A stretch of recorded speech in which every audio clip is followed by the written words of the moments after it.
नमस्कार विद्यार्थी मित्रांनो, आज आपण इयत्ता 6वीचा इतिहास या विषयाचा चौथा धडा वैदिक संस्कृती याचा स्वाध्याय अभ्यासणार आहोत.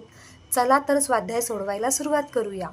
प्रश्न पहिला एका शब्दात उत्तरे लिहा. त्यातला पहिला प्रश्न, विध म्हणजे जाणणे, ज्ञान घेणे. दुसरा प्रश्न, गुरुजवळ बसून ज्ञान मिळवणे म्हणजे उपनिषद.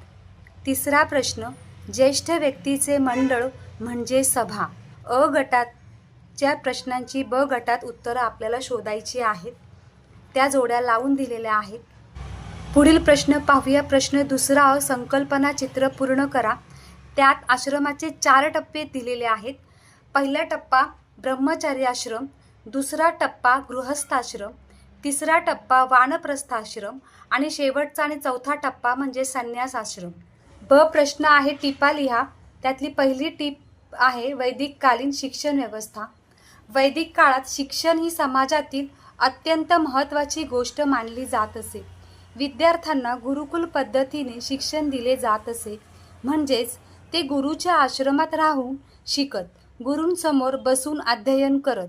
विद्यार्थ्यांना गुरुकुलात शिस्तबद्ध जीवन जगायला शिकवले जात असे, जेणेकरून ते ज्ञान, नैतिकता आणि कर्तव्यनिष्ठा यांचा आदर्श ठेवून समाजात काम करतील.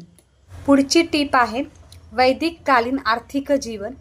या काळातील लोकांचे आर्थिक जीवन मुख्यतः कृषी आणि पशुपालन यांवर आधारित होते.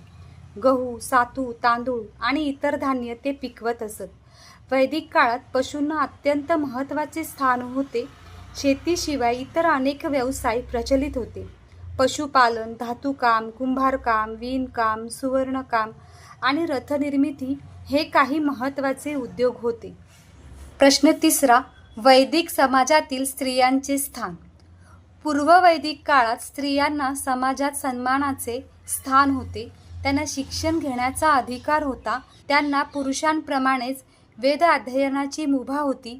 अनेक स्त्रिया जसे लोपामुद्रा, घोषा, गार्गी, मैत्रेयी, अपला त्या काळातील प्रसिद्ध विदुषी होत्या.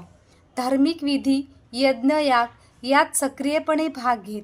उत्तर वैदिक काळात मात्र समाज अधिक पितृसत्ताक बनला.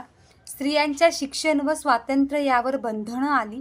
कुटुंब व समाजात दुय्यम स्थान होत गेले. पुढील प्रश्न आहे, पुढील विधाने सकारण स्पष्ट करा. त्यातला पहिला प्रश्न, वैदिक संस्कृतीमध्ये शेतीला महत्त्व होते कारण वैदिक संस्कृतीमध्ये शेतीला अत्यंत महत्त्व होते कारण वैदिक काळातील लोकांचा शेती हा मुख्य व्यवसाय होता. धान्याचे उत्पादन हे त्यांच्या उपजीविकेचे साधन होते. शेतीची कामे करण्यासाठी बैलांचा वापर केला जात असे. नांगराला लोखंडी फाळही जोडत, त्यामुळे जमीन कसली जात असे.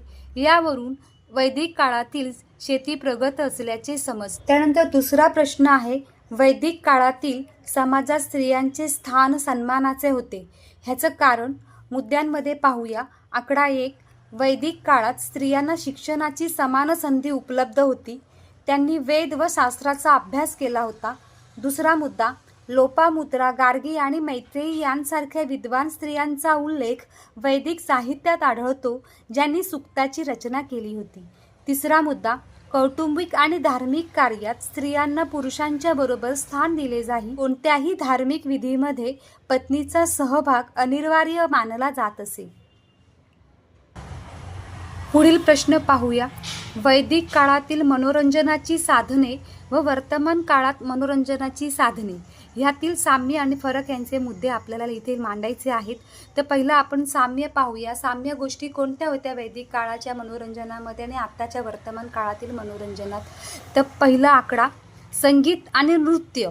संगीत आणि नृत्य दोन्ही काळात संगीत आणि नृत्य ही मनोरंजनाची प्रमुख साधने आहेत.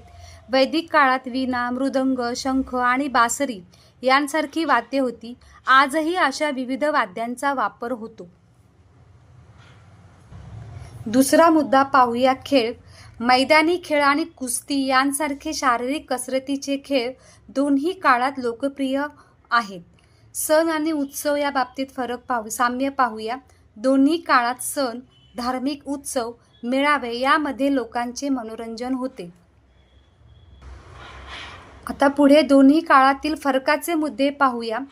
वैदिक काळात मनोरंजन प्रामुख्याने सामुदायिक किंवा मर्यादित स्वरूपाचे होते, तर वर्तमान काळात तंत्रज्ञानामुळे मनोरंजन आता वैयक्तिक आणि जागतिक स्तरावर उपलब्ध आहे. दुसरा मुद्दा पाहूया. वैदिक काळात लोककला, नाटके आणि प्रत्यक्ष साधने सादरीकरणावर भर होता, तर वर्तमान काळात सोशल मीडिया आणि डिजिटल माध्यमांचा मोठा प्रभाव आहे. पुढे खाली वैदिक काळातील राजकीय व्यवस्था तक्ता पूर्ण करा. सांगितलेल्या प्रश्नामध्ये पदसंस्था आणि कार्य हे आपल्याला लिहायचे आहेत, ते खाली लिहून दिले आहेत.